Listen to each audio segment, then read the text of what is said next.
گھر میں بری طرح تنہائی کا شکار ہو گئی تھی۔ یا تو ٹی وی دیکھتی رہتی تھی یا گھر کے چھوٹے موٹے کاموں میں خود کو مصروف رکھتی، کبھی کبھار تو اکتا کر دیواروں سے باتیں کرنے لگتی۔ اب وہ آیا تھا تو اس سے بات کر کے اس کی تنہائی تو کم ہو جاتی۔ گیسٹ روم کا دروازہ کھول کر وہ بھورے رنگت کے کارپٹ پہ قدم رکھتی اندر آئی۔ وہ اس کے پیچھے اندر داخل ہوا۔ گیسٹ روم درمیانے سائز کا تھا، جس کے ایک طرف ڈبل بیڈ تھا، ساتھ ہی ایک سائڈ ٹیبل پڑا تھا جس کے اوپر چھوٹی موٹی چیزیں پڑی تھیں۔ سامنے ہی 2 صوفے رکھے ہوئے تھے، ایک کھڑکی تھی جس پہ پردے پڑے ہوئے تھے۔ کمرے کے ایک کونے میں اٹیچ باتھ روم کا چھوٹا سا دروازہ تھا۔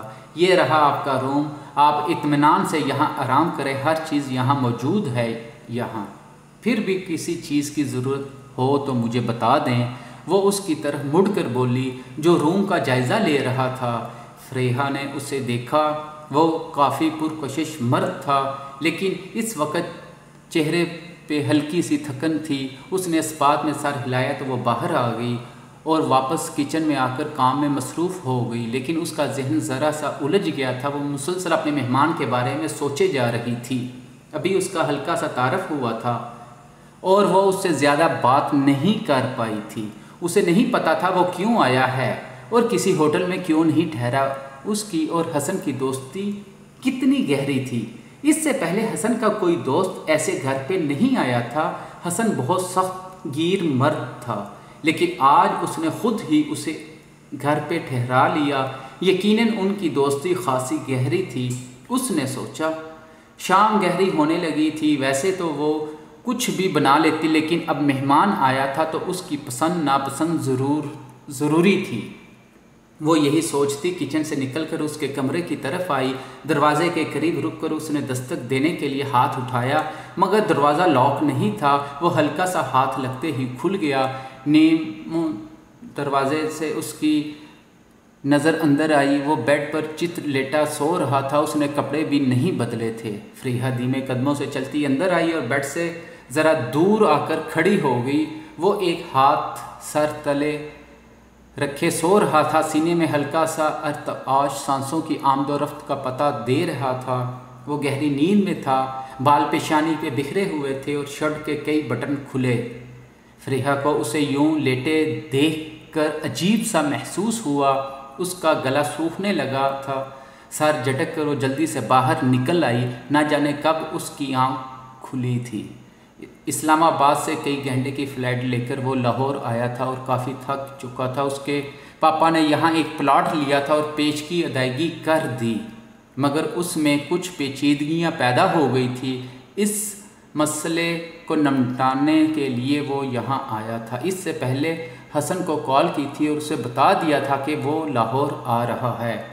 اب وہ یہاں موجود تھا، مگر حسن یہاں نہیں تھا، صرف اس کی بیوی تھی جس سے وہ ملا تھا، اور اسے حسن پہ رشک آیا تھا۔ حسن جیسے معمولی شکل و صورت کی بیوی کافی خوبصورت تھی۔ اس نے فریحہ کو سادہ سے حلیے میں دیکھا تھا جس میں وہ بے حد خوبرو لگی۔ اس نے دوپٹہ نہیں پہن رکھا تھا جو جوان بدن کی اٹھان نے عامر کو چونکا دیا تھا۔ اسے یقین تھا اگر وہ بن سنور جاتی تو اس سے نظریں ہٹانی مشکل ہو جاتی۔ یقیناً اس گھر میں کچھ دن اس کے صبر کو آزمانے والے تھے۔ وہ نیم گرم پانی سے شاور لے کر باہر نکلا اور شیشے کے سامنے کھڑے ہو کر شرٹ کے بٹن بند کرنے لگا۔ کف اس نے پیچھے کارڈز لیے تھے اور اس کی مضبوط کلائیاں دکھنے لگی۔ کچھ گھنٹے کی نیند اور نیم گرم پانی کے شاور نے اس کی تھکن اتار پھینکی تھی اور وہ بے حد فریش ہو گیا۔ دیوار پہ لگی گھڑی بجا رہی تھی۔ گھر کی تمام لائٹس آن تھی اور کچن کی طرف سے کھٹر پٹر کی مدھم آوازیں آ رہی تھی۔ شاید فریحہ وہیں مصروف تھی۔ وہ نم بالوں کو تولیے سے خشک کرنے کے بعد کمرے سے باہر آیا، کچن کی طرف آیا، دروازے پہ رک گیا۔ فریحہ اس کی طرف پشت کیے کچن کی سلیب پر کچھ بنا رہی تھی۔ دوپٹہ سر سے سرک کر کندھوں پر آیا تھا اور اب فرش کو چھو رہا تھا۔ اس نے اپیرن باندھ رکھا تھا جس کی ڈوریوں نے اس کی نازک سی کمر کے آخری حصے کو جکڑ رکھا تھا، اس کی کمر کو جان لیوا خم عیاں ہو رہا تھا۔ عامر کی نگاہیں بہکی تھی، اس نے اپنے نچلے لب کو دانتوں میں دبایا اور کچن میں آ گیا۔ نگاہیں اس نے بمشکل ہٹائی تھی، وہ اس کی آہٹ پا کر مڑی تھی۔ اٹھ گئے آپ؟ مجھے لگا اب صبح ہی ملاقات ہوگی آپ سے۔ وہ مسکرائی۔ یا پھر اجنبی جگہ میں آپ سو نہیں پائے؟ نہیں، سو تو میں گیا تھا، مگر شاید بھوک نے پھر سے جگا دیا۔ وہ کرسی کھینچ کر وہیں بیٹھ گیا۔ کچن میں کھانے کی اشتہا انگیز خوشبو پھیلی ہوئی تھی۔ میں آئی تھی آپ کے روم میں کھانے کا پوچھنے، مگر آپ سو گئے۔ فریحہ نے کہا۔ نہ جانے کیوں اس نے نظریں چرائی تھی۔ میری پسند پوچھنے کا کیا فائدہ، میں سب کچھ کھا لیتا ہوں۔ بہت تھک گیا تھا تو سو گیا، اب فریش ہو گیا ہوں اور بھوک بھی چمک اٹھی ہے۔ وہ فریحہ کو دیکھتے ہوئے بولا، جس نے دوپٹہ بے پرواہی سے کندھوں پہ ڈال رکھا تھا اور سیاہ ریشمی بال کمر کی لمبائی ناپ رہے تھے۔ ہاں، اب تو آپ کو میری پسند کا کھانا کھانا پڑے گا، ویسے اتنا برا نہیں بناتی ہوں، وہ بولی۔ یہ تو کھا کے ہی پتہ چلے گا کہ کیسے بناتی ہیں آپ، اس نے شرارت سے کہا۔ فریحہ نے آئی برو سکیڑ کر اسے دیکھا۔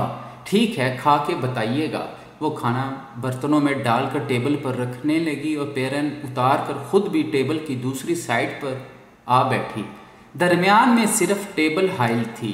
وہ تیکھے نین نقش والی لڑکی تھی، شفاف رنگت اور گلابی ترچھے ہوئے ہونٹ اور بڑی بڑی سیاہ آنکھیں جو بولتے وقت ذرا چھوٹی ہو جاتی تھی۔ کچن میں کام کرنے کی وجہ سے اس کی دودیا گردن پہ پسینے کی ہلکی سی بوندیں ابھر آئی تھی۔ عامر نے اسے دیکھا۔ اس کا تنا ہوا جوان اوپری بدن ریشمی قمیض کے اندر سے چھلک رہا تھا، جیسے وہاں اپنی موجودگی کا پتہ دے رہا ہو۔ عامر کی نگاہیں ان دلکش ابھاروں میں الجھ گئی۔ وہ کھانے کی طرف متوجہ ہو گیا اور وہ ادھر ادھر کی باتیں کرنے لگا، مگر اس کی نگاہیں گاہے بگاہے بہک رہی تھی۔ ایک موقع پہ اسے لگا جیسے وہ بھی اس کی نظروں کی آوارگی کو جان گئی، مگر انجان بنی ہوئی ہے۔ یہ اس کی غلط فہمی بھی ہو سکتی تھی۔ وہ اسے یہاں آنے کے مقصد کے بارے میں بتانے لگا۔ وہ کتنے دن رہیں گے یہاں آپ؟ اس نے پوچھا تھا۔ عامر چونکا۔ کئی دن لگ جائیں گے، ویسے اگر آپ کو نہیں پسند تو میں شفٹ ہو جاؤں گا کسی ہوٹل میں، وہ کھانا کھاتے ہوئے رسان سے بولا۔ نہیں، آپ رہیں یہاں، مجھے کوئی پرابلم نہیں ہے، میں ویسے بھی بہت بور ہو جاتی ہوں، کوئی تو ہوگا جس سے بات کر پاؤں گی۔ ہاں، میں آ گیا ہوں آپ کو کمپنی دینے۔ اب آپ اکیلی نہیں، لیکن آپ اکیلی کیوں رہتی ہو؟ میرا مطلب حسن کی فیملی کہاں ہے؟ ہم الگ ہو گئے تھے، شادی کے فوراً بعد اس گھر میں شفٹ ہو گئے جو حسن کو کمپنی کی طرف سے ملا ہے، لیکن ہم لوگ اب اسے قسطوں میں خرید رہے ہیں، آدھی قیمت ادا کی جا چکی ہے، وہ اسے بتانے لگی۔ عامر اس کی مدبری آواز سنتا گیا۔ وہ اس کے بے حد قریبی دوست کی بیوی تھی، مگر اس کے بارے میں عامر کی سوچ یوں اس انتہائی تنہائی میں بدلنے لگی تھی۔ اس کا حسن اور جوانی اسے بری طرح کشش کرنے لگے تھے اور اس کی نظریں فریحہ کے جسم میں گڑنے لگی تھی۔ اس کا دل اس کی قرب کی چاہ کرنے لگا اور ایک الگ ہے اس لیے پر دھڑکنے لگا۔ وہ اس کے قریب جانا چاہتا تھا، اسے محسوس کرنا چاہتا تھا، اس کے ہونٹوں کو، نرمی کو، اس کے وجود کی گرمی کو، جسم کی گہرائی سے آنے والی سانسوں کی حدت کو اور پشت پہ پھیلے خمیدہ زلفوں کے لمس کو، وہ ہر چیز کو محسوس کرنا چاہتا تھا۔ فریحہ نے کپڑے بدلے، ڈھیلی سی نائٹی پہنی، دروازہ بند کر کے بیڈ پہ آ لیٹی، بالوں کو اس نے چھوٹی سی پونی میں قید کر لیا۔ کچھ دیر یوں ہی کروٹیں بدلتی رہی، مگر نیند کا نام و نشان نہ تھا۔ جب سے حسن گیا تھا وہ ٹھیک سے سو نہیں پا رہی تھی، اسے ڈر لگتا تھا، تنہا گھر میں رہنے سے ہلکی آہٹوں پہ بھی وہ ڈر کے جاگ جاتی۔ گو کہ حسن کا رویہ اسے ہمیشہ تضحیک امیز رہا، وہ بہت کم گفتگو کرتا تھا، عجیب مرد بیزار انسان تھا۔ فریحہ کو نہیں یاد تھا کبھی انہوں نے لگاتار 5 منٹ سے زیادہ بات کی ہو۔ اسے رات کو ایک خاتون کی کال آ جاتے جنہیں سننے کے لیے وہ چھت پہ چلا جاتا۔ اس نے کئی بار فریحہ کو دبے لفظوں میں باور کروایا اس سے شادی اس کی مرضی شامل نہ تھی۔ ان رات فریحہ نے رو کر گزاری تھی، پھر اپنے نصیب پر صبر کر لیا۔ وہ دونوں بس ضرورت کے تحت ہی بات کرتے تھے، لیکن آج اس کے جاگنے کی وجہ الگ تھی۔ عامر کو اپنے گھر میں ٹھہرا کر وہ بے چین ہو گئی تھی۔ وہ اسے نگاہیں بھر کے دیکھتا رہا تھا، اس کے اندر ہلچل سی جاگی تھی، وہ اسے منع نہیں کر سکی تھی۔ شاید جو محبت اور افسردگی اسے اپنے شوہر سے نہ مل سکی تھی، وہ کسی اور میں تلاش کرنے لگی تھی۔